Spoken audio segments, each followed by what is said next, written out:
الحمد لله وكفى والصلاة والسلام على سيدنا محمد المصطفى وأحمد المجتبى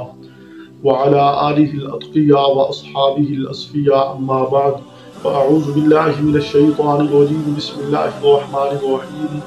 وما كان لمؤمن أن يقتل مؤمنا إلا خطأ ومن قتل مؤمنا خطأ فتحرير رقبة مؤمنة ودية مسلمة إلى أهله إلا أن يصدقوا فإن كان من قوم عدو لكم وهو مؤمن فتحرير رقبة مؤمنة وإن كان من قوم بينكم وبينهم ميثاق فدية مسلمة إلى أهله وتحرير رقبة مؤمنة فمن لم يجد فصيام شهرين متتابعين توبة من الله وكان الله عليما حكيما صدق اللہ العظیم۔ سورۃ النساء آیت نمبر 92 میں نے آپ کے سامنے پڑھی ہے۔ اس آیت مبارکہ میں رب العالمین نے انسان کی قدر و قیمت بیان فرمائی ہے کہ انسان کتنا قیمتی ہے اور انسان کو قتل کرنا کتنا بڑا جرم ہے، انسان کا مال اور انسان کی جان یہ کتنی قیمتی ہے۔ تو فرمایا کسی مومن کے لیے یہ جائز نہیں کہ کسی مومن کو جان بوجھ کر قتل کرے،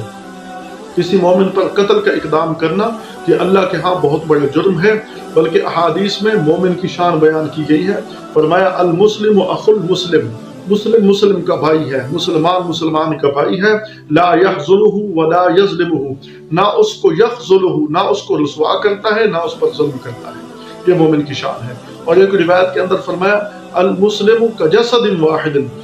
جتنے بھی مسلمان ہیں وہ سب ایک ہی جسم کی مانند ہیں۔ حدیث کے الفاظ اللہ کبھی بیشی معاف فرمائے، جتنے بھی مسلمان ہیں وہ ایک ہی جسم کی مانند ہیں، اور جسم کے کسی ایک حصے میں اگر تکلیف ہو تو سارا جسم دکھتا ہے۔ تو مسلمان کسی ایک کو تکلیف پہنچے تو سارے مسلمانوں کو اس تکلیف پر تڑپ جانا چاہیے۔ اور فرمایا المؤمن مراۃ المؤمن، مومن مومن کا آئینہ ہے،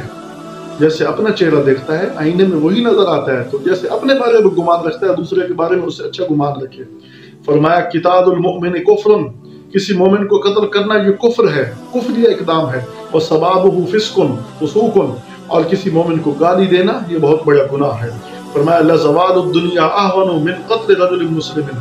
پوری دنیا کا نقصان ہو جائے گا، اس سے آسان ہے کہ کسی مومن مسلمان کو قتل کر دیا جائے۔ تو مسلمان بہت بڑا قیمتی ہے، ایمان والا بہت بڑا قیمتی ہے، ایک جان ایک انسان اللہ کے نزدیک بہت بڑی قیمتی ہے، اس کی قیمت کا اندازہ آپ کو کفارہ سے اور دیت سے ابھی لگتا ہے۔ تو فرمایا کہ مومن کا قتل کرنا جائز نہیں ہے۔ ہاں 3 صورتیں ہیں کہ کوئی مومن ایسا ہے، مسلمان ایسا ہے کہ شادی شدہ ہونے کے باوجود زنا کرتا ہے، اس کا قتل حلال ہے، لیکن ہر آدمی کو قتل کرنے کی اجازت نہیں ہے۔ اور دوسرے نمبر پر کوئی مسلمان جس نے جان بوجھ کر کسی کو قتل کر دیا، اس کا قتل بھی حلال ہے قتل عمد کی صورت میں۔ اور تیسری صورت کہ کوئی مسلمان خدا نہ کرے یعنی کافر ہو گیا، مرتد ہو گیا، دین اسلام سے برگشت گیا، پھر گیا، تو اس کو بھی قتل کرنا حلال ہے۔ پہلے اس کے شبہات دور کیے جائیں گے، 3 دن اسے مہلت دی جائے گی، نہیں تو وہ باغی ہے اسلام کا، اس کو قتل کیا جائے گا۔ لیکن یہ قتل کرنا ہر ایک کے لیے نہیں،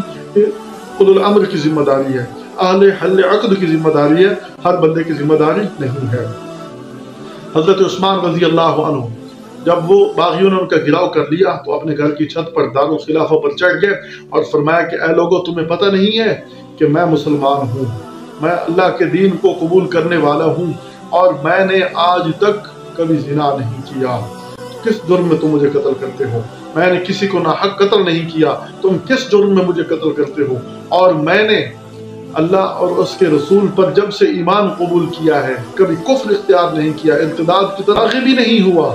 کہ تم مجھے کس بنیاد پر قتل کرتے ہو؟ بہرحال فرمایا وما کان لمؤمن ان یقتل مؤمنا الا خطأ، کسی مومن کے لیے جائز نہیں کہ کسی مومن کو قتل کرے مگر خطأ، غلطی سے ہو جائے، غلطی سے ہو جائے تو پھر اس کے لیے آگے اللہ تعالیٰ نے کفارہ بیان فرمایا ہے۔ ومن قتل مؤمنا خطأ، خطأ قتل کیا، کسی جانور کو مار رہا تھا، بھول سے کسی انسان کو لگ گیا، نشانہ لگایا،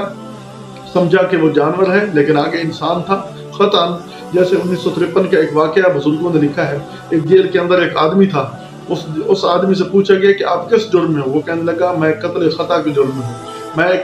گڑھے کے کنارے پر ایک کبوتر بیٹھا تھا، اس کو میں نے گولی ماری، کبوتر تو اڑ گیا، جو ہی میں نے ٹریکر دبایا تو وہ آدمی ایک گڑھے کے اندر قضائے حاجت کے لیے بیٹھا تھا، وہ اٹھا، اس سے گولی لگی اور مر گیا۔ یہ قتل خطا ہے، یعنی بھول کر قتل کر بیٹھا۔ تو فرمایا جس نے کسی مومن کو خطا قتل کیا تو اس کی 2 سزائیں ہیں، یعنی اس کے دو صورتیں ہیں اس سے جان چھڑانے کے لیے، گناہ سے بچنے کے لیے۔ پہلی صورت فتحریر رقبۃ مؤمنہ، کفارہ کے طور پر ایک مومن رقبہ آزاد کرے، ایک مومن گردن آزاد کرے، مرد ہو یا عورت ہو مسلمان جس کو آزاد کیا جائے، اور ودیۃ مسلمۃ الی اہلہ، اور خون بہا ادا کیا جائے، اور خون بہا اس مقتول کے اہل کی طرف، ورثاء کی طرف ان کے بقدر حصہ پہنچایا جائے، مسلمۃ حوالے کیا جائے، الا ان یصدقوا، مگر یہ کہ وہ معاف کر دیں۔ اگر سارے معاف کر دیں خون بہا سارا معاف ہو جائے گا، اگر کچھ معاف کر دیں ان کا حصہ معاف ہو جائے گا، باقی کو ادا کرنا پڑے گا۔ یہ کتنا کفارہ ہے؟ کفارہ تو ایک گردن، ایک مومن گردن آزاد کرنی ہے، اور آگے جو خون بہا ہے دیت ہے وہ کتنی ہے؟ فرمایا کہ اگر وہ نقدی دینا چاہتا ہے تو 1000 دینار، 1000 دینار وہ نقد سونے کا سکہ، اور اگر دینار نے 10,000 درہم ادا کرے گا، 10,000 درہم، اور اگر مال دینا چاہتا ہے اس کی تفصیل یہ ہے کہ 100 اونٹ ادا کرے گا۔ اور 100 اونٹ کیسے دے گا؟ 100 اونٹ میں 5 تقسیمیں ہیں۔ پہلی تقسیم یہ ہے کہ 20 اونٹ جزا دے گا، جزا کہتے ہیں 4 سال سے 5 جو جزا ہوں گے 4 سال سے 5 سال تک، اور یہ 20 ہو گئے۔ 20 اونٹ ایسے ادا کرے گا جن کو حقہ کہا جاتا ہے، جن کی عمر 3 سال سے 4 سال تک ہو، حقہ، اور 3 سال سے 4 سال تک، یہ 40 ہو گئے، باقی 60 بچ گئے ان کے اندر۔ پھر بنت لبون، بنت لبون 2 سال کی مادہ اونٹنیاں 2 سال سے 3 سال تک وہ 20 ادا کرے گا۔ اسی طرح ابن لبون یعنی نر 2 سال کے 3 سال سے 2 سال سے لے کر 3 سال تک یہ ادا کرے گا، یعنی 40 ہوں گے، اس مقدار میں 40 ہوں گے 2 سال سے 40 سال تک، اور 2 سال سے 3 سال تک، لیکن 20 نر ہوں گے 20 مادہ ہوں گے، یہ 80 ہو گئے۔ اور بنت مخاض